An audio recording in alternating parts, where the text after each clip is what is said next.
jaga orang tua ni bukan senang nak, dia bilang. Bukan senang. Padahal dia pun tua. Dia tua. Dia pun cakap bukan senang nak. Kadang-kadang kita khidmat dengan dia, dia tak tengok kita pula. Dia tak hargai kita. Dia hargai anak lain pula. Berat mata memandang, berat lagi bahu yang memikulnya. Tanggungjawab wanita sebagai seorang ibu, seorang anak dan juga seorang isteri ianya sudah tidak mudah. Apatah lagi seandainya kita mempunyai peranan sebagai seorang asatiza. Ustazah Kalsom Isa merupakan seorang pendakwah yang masanya amat padat dalam program dan peranan di dalam hal ehwal agama di Singapura. Dalam masa yang sama, beliau juga merupakan the main caregiver kepada ibu bapanya yang sakit. Jadi caregiver ni dah misalnya nak cakap macam keturunan lah. Daripada dulu saya kena jaga noyang saya, lepas tu saya jaga nenek saya, lepas tu jaga mak saya. Jadi kita dekat rumah tu memang daripada dulu kita tak pindah-pindah. So daripada dulu pun kita bergaul dengan orang-orang tua kita lah. Jadi tidak kekok lah untuk nak jaga mak pula sekarang. Sebenarnya saya dapat suami pun dia sebelum berkahwin pun saya dah cakap lah, mak saya dalam keadaan macam gini, mak saya tak nampak. So mak saya perlukan bantuan, mak saya tak berapa boleh jalan baik sangat. Jadi makin lama tu keadaan mak saya makin teruk lah. Tapi kerana suami tu kita dah beritahu bahawa saya tak boleh saya tak boleh keluar daripada rumah ni, saya kena jaga diorang. So dia pun tahu, dia pun faham. Kita banyak-banyak berdoa lah supaya kadang-kadang belum kahwin tu orang bolehlah nak tolong kita, tapi kadang-kadang bila dah kahwin kadang-kadang berubah kan. Jadi tapi balik pada diri kita lah, matlamat kita untuk membantu. Suami pun dia ada mak bapak yang tua juga, so dia bantu mak bapak dia, saya bantu mak bapak saya. Kita ni bagi-bagi masa. Dan untuk dakwah pula, saya selalu cakap terus terang aja. Saya kalau lambat, saya dalam keadaan tak boleh, penat, saya minta tempat-tempat tersebut untuk faham lah. Jadi keadaan saya macam gini. Jadi saya tetap pergi kursus, saya tetap jaga anak saya, waktu baby semua, saya tak ada pembantu. Jadi kalau saya pergi kursus, kadang-kadang AIS ada kursus juga kan. Zaman dulu kursus kadang-kadang dia tak macam sekarang punya cara lah. Dulu kadang-kadang dia daripada pagi sampai ke petang. Jadi dekat masjid dia ada tengah-tengah ada masa lunch kan, break. So saya kadang-kadang minta ustaz kita ke apa, saya bilang saya nak balik sekejap. Saya nak tengok anak saya, mak saya dulu, kemudian nanti saya datang balik. So kalau saya kena daripada pagi saya ada kursus ke apa, saya make sure pagi tu saya dah siapkan makan anak-anak semua. Anak-anak punya makan semua dah. 7 jam mak saya masih boleh tolong saya masak juga. So dia tolong masak untuk kita orang dewasa, budak-budak punya makan semua saya dah siapkan. Kita pastikan kekeluargaan tu menjadi satu prioriti pertama. Yang lain tu semua adalah secondary. Mengajar aktiviti dengan masyarakat tu adalah secondary. Tapi pertama mesti rumah tangga lah. Kena set lah. So kalau hari ni daripada pagi saya nak kena mengajar, saya dah siapkan benda pagi-pagi semua, saya dah siapkan. Ataupun malam hari dah siapkan. Kerana takut gini, kita kadang-kadang kalau pressure sangat, kita akan menyalahkan keadaan nanti kalau kita terlalu penat. Jadi kita tak nak tu. Pasal kita choice kita adalah pilihan kita. Kita nak mengajar, kita nak jaga rumah tangga, lepas tu kita nak dakwah kan, kita nak buat counselling semua. So kita tahu itu kita punya choice yang kita buat pilihan. So kita tak boleh nanti kita kurang atur, maka kita akan menyalahkan keadaan. Saya cuba untuk nak beri khidmat saya kepada masyarakat ke ataupun pertubuhan, tapi mereka pun kena bantu saya lah juga.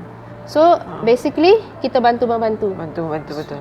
Mak bapak dulu bantu saya, kemudian suami saya bantu. Anak-anak pun prihatin, kadang-kadang dia tolong bantu juga.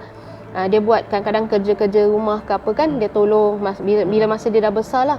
Kemudian pihak persatuan pun bantu, tolong. Pihak masjid pun sama. Tak ada orang yang tak bantu kita. Saya sebenarnya dah jaga mak dan jaga bapak sekali. Jadi bila mak dah meninggal, sekarang kena jaga bapak lah. Mereka sebenarnya dua-dua sekali dialisis lah. Di akhir hidup mak saya dalam 2 tahun ni makin teruk, kemudian dua-dua dialisis. So hari Senin kita hantar bapak, Selasa kita hantar mak, Rabu hantar bapak, Khamis hantar mak, Jumaat hantar bapak, Sabtu hantar mak. So kita cuma hari rehat kita pagi adalah hari Minggu je, Ahad. So bila mak tak ada free time lah kan, sikit kat situ, tapi kena jaga bapak juga. So cabaran tu jaga orang lebih tua ni ataupun orang-orang tua kita ni, sangat-sangat misalnya memang besar lah. Bagaimana pahala dia besar, cabaran dia pun besar. Baru-baru ni saya jumpa satu pakcik dengan makcik tengah duduk makan. Saya bilang saya nak balik cepat jugalah, pasal saya nak tengok bapak saya, nak hantar makan pada bapak saya. Pakcik tu terus cakap dengan saya, pakcik tu bilang, jaga orang tua ni bukan senang nak. Dia bilang, bukan senang. Padahal dia pun tua. Dia pun cakap, bukan senang nak. Kadang-kadang mungkin dia pun dulu pernah jaga orang tua kan. Mungkin ada orang memang waktu dia tua pun dia jaga orang tua. Pasal apa? Mak bapak dia hidup lama. Kan? Jadi dia cakap gini, kadang-kadang kita khidmat dengan dia, dia tak tengok kita pula. Dia tak hargai kita, dia hargai anak lain pula, pakcik tu cakap. So itu salah satulah cabarannya lah. Perspektif mak bapak tu bila dia dah tua, dia ada fikiran dia sendiri. Whether dia betul atau tak betul, dia tetap rasa dia betul. Kan? Oleh itu kerana kita tahu keadaan diri dia, sometimes memanglah kadang-kadang ucapan-ucapan dia kadang-kadang pedih lah. Tapi mak saya orangnya memang very tak pernah kecilkan hati orang. Dia kalau kita lambat tukarkan pampers ke apa, dia tak marah. Dia cuma cakap terima kasih. Terima kasih. Jadi dia memang orang paling baik lah. Jadi kalau kasih makan ke tak kasih makan ke, dia akan tunggu. Dia tak minta. Jadi memang orangnya sangat-sangat memahami lah kan. Susah nak dapat macam gitunya figure. Pasal selalu bila kita jumpa orang-orang tua, dia akan cakap, anak-anak selalu cakap bahawa mak saya cakap begini, mak saya dah tolong mak saya pun, mak saya masih cakap macam gini lagi, ustazah macam mana ustazah, saya nak sabar. Kadang-kadang mak saya pergi rumah anak lain cakap pasal saya. Mak saya tak ada macam itu. Dia terpaksa senang nak jaga dia. Sampaikan dia masuk hospital pun kerana COVID pun, nurse-nurse pun cakap memang nak jaga dia dari segi penyakit dia memang susah. Tapi orang dia baik. Daripada awal saya sekolah dulu, dari segi pendidikan dia memang jagalah. Misalnya saya bagus dari segi bahasa Melayu, kerana dia tu memang rajin membaca. Rajin membaca, jadi surat khabar Melayu tu memang selalu tiap-tiap hari kena baca. Kalau kita tak baca, dia akan tahukan tepi. So kita mesti nak kena tahu hal ehwal semasa. Kemudian bila saya masuk ceramah, syarahan kan, dia akan simpankan artikel-artikel semua, dia akan keep one side. Sampai sekarang ada. Taruhkan di tepi, kemudian dia aturkan lah. Jadi kalau kita nak buat ceramah semua ada senang. Bila saya dia siapkan lah, dia potongkan, dia taruh tepi. Ataupun dia cakap, ini ada ceramah hari ni, kau potong. Nanti bila kau nak masuk syarahan, senang. Dia bilang, 2 jam kita belum masuk madrasah Junaid pun. Saya sekolah sekular dulu. Kemudian lepas saya dah masuk madrasah Junaid tu, lagi mudah lah nak masuk kan. Kemudian dia bantu saya banyak lah. Kalau apa-apa jadi pada dia ke keluarga ke apa, meninggal ke apa, kalau perlu mengajar, kena pergi mengajar juga, dia bilang. Tak ada duduk rumah. Dia macam itu. Jadi itu macam motivasi pada kita lah. Kalau kita dalam keadaan apa ke, penat ke, susah ke, ada kematian ke apa, kita tetap attend kematian lepas tu, ataupun kita pergi mengajar dulu baru kita attend kematian. Ada macam itu. Pasal dalam rumah dulu ada pernah nenek saya meninggal, pun mak saya suruh saya pergi ngajar dulu. Nanti baru pergi kursus hari tu. Ada kursus 2 jam. Mak saya bilang, tak apa, kau pergi dulu. Nanti balik pun belum selesai pun mayat ni, mak bilang. Memang bila balik masih baru nak start mandi. Jadi kalau ada apa-apa macam tanggungjawab pelantikan, kalau saya cakap dengan mak cakap terima. Mak cakap, nanti kalau orang beri kepada orang yang bukan haknya, bukan orang yang bukan ahlinya, nanti orang komplain pula. Ni bila orang nak kasih pada ahlinya, tak nak pula, mak saya bilang.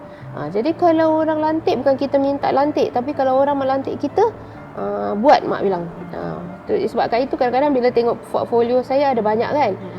Jadi itu jadi ini. Kerana apa? Sokongan mak supaya teruskan berjuang. InsyaAllah. Sambil kita menonton interview Rahmah ni, sama-samalah kita juga sedekahkan surah Al-Fatihah kepada arwah ibu ustazah. InsyaAllah semoga dia tergolong di kalangan orang-orang yang salihat. Dan juga ibu-ibu kita semua, ayah-ayah kita semua. Bacakan. Sementara tengok ni, bacakan Al-Fatihah untuk mereka. Baik dia orang masih hidup ataupun sakda, ataupun sudah tiada, bacakan untuk mereka.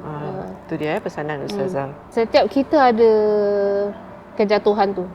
Tak ada orang boleh makin lama makin naik, tak pernah jatuh, tak ada kan. Dia hidup tu mesti ada naik, ada turun. kita dalam hidup kita, kalau kita ada pasangan yang kita boleh cakap, kita cakap. Kalau kita ada kawan baik yang kita boleh discuss, kita discuss.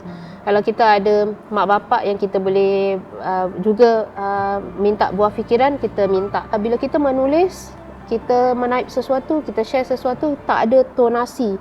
Orang tak jumpa kita, orang tak tengok kita. It's very different. Kan? Kadang-kadang kita nak kena tanya, apa yang awak maksudkan ni? It's very general bila dia cakap gitu. Very general. Semua orang tak suka saya. Padahal yang tak suka satu orang je. Dia macam jadikan benda tu jadi besar. Seolah-olah macam tak ada jalan keluar lah ke atas masalah dia. That's why kita perlu scopekan, kecilkan. Datang jumpa kaunselor ke. You boleh drop by dekat mana-mana pusat kaunseling. Kebanyakan ada yang drop by je. Kan? Misalnya PPIS pun ada. You just datang, tak perlu appointment. You just datang aja. Boleh je. You cakap you ada masalah, you nak share dengan orang yang yang bertauliah lah. Apa yang you akan berikan pada diri you sendiri. You tak boleh asyik memberi saja. Dengan diri you pun you nak beri something. Saya kalau dah penat sangat pun kadang-kadang saya duduk kat kereta, duduk aja. Ataupun naik bas pun tak apa. Naik bas pusing, tenangkan fikiran. Tenang aja. Ataupun duduk dekat misalnya kedai misalnya coffee bean ke, duduk minum satu gelas kopi ke, satu kek ke pun pada saya satu benda yang besar sekali. Kan kata orang nak me time kan. Ya, betul. So you nak me time, you duduk kat sejadah pun, you duduk sometimes okay, you ada ketenangan, sometimes you tukar pesen gumayum. Macam kadang-kadang you tahu kursi kat sini, dah lama-lama gitu, okay, you try pusingkan tempat lain, you duduk kat situ. You tukar sikit setting, you akan rasa lain macam hari ni, best lah tempat ni. Kan macam rasa itulah. fresh gitu lah. Macam kita buat benda yang baru, tukar keadaan betul. gitu. Itu betul satu lah, benda yang penting. saya buat. Kalau kita as a caregiver, kadang-kadang baru-baru jadi caregiver kan, kita terfikir tau, kenapa hospital ni asyik tanya kita je, are you okay? Are you okay? Can I help you? So kenapa pula rupanya bila saya tanya, dia bilang banyak caregiver yang tak boleh tahan. Dia yang jadi mental. Itulah. Kan pasal mak dia macam gini, kadang-kadang buang air, ambil najis, tampar kat mana-mana aja. So dia nak bersihkan is very difficult. Lepas tu dia nak cari pembantu pun, pembantu asyik tak boleh tahan dengan dia ni. Ataupun dia yang tak suka pembantu. Dah banyak pembantu dia orang ambil. Buntulah dia. Betul. Pembantu dah jadi buntu. Kan? Siapa nak tolong dia orang? Jaga mereka it's not easy. That's why cabaran, cobaan ni tak ada orang cakap easy. Melainkan kalau Allah nak kasih kita easy lah. Betul. Kan? But dia akan tetap cuba kita. Dia cuba kau sikit, nanti dia tengok how you do. You kadang-kadang tak boleh nak jawab mereka lah. You have to, kadang-kadang you duduk aja, you diam aja. Tak jawab lagi baik. Kadang-kadang bukan jawapan sebenarnya dia nak, mak bapak pun kadang-kadang. Dia just nak lontar je. Dia pun sebenarnya tak ada siapa dia nak lontarkan benda tu. Jadi kepada orang yang ada depan mata pada dia orang je yang lah. ada lah yang kena. Betul, So kita pun tak ada siapa yang kita nak cakap. Melainkan kadang-kadang kita tersalah pilih orang yang dengar. Siapa yang perfect? Betul. We try and error. Yang di luar sana, ibu-ibu di luar sana, jangan rasa macam you dah buat satu benda yang silap. Tak apa, you try and error. Siapa-siapa yang you boleh jadi kawan pendengar, kawan setia, kan? Betul. Kalau media sosial pun, kalau you tersalah buat pun, it's okay. Tak ada orang boleh cakap, kenapa kau tulis macam gini? Kan? Melainkan you melanggar undang-undang lah. Sebelum kita menyayangi orang lain, perlulah kita menyayangi diri kita dahulu. Bagaimana kita menjaga masalah diri kita dari segi kesihatan fizikal, mental dan juga rohani. Ujian menjaga orang tua memang tidak mudah. Namun berkatnya dan juga ganjarannya akan digandakan. Itulah janji Allah Subhanahu Wa Taala.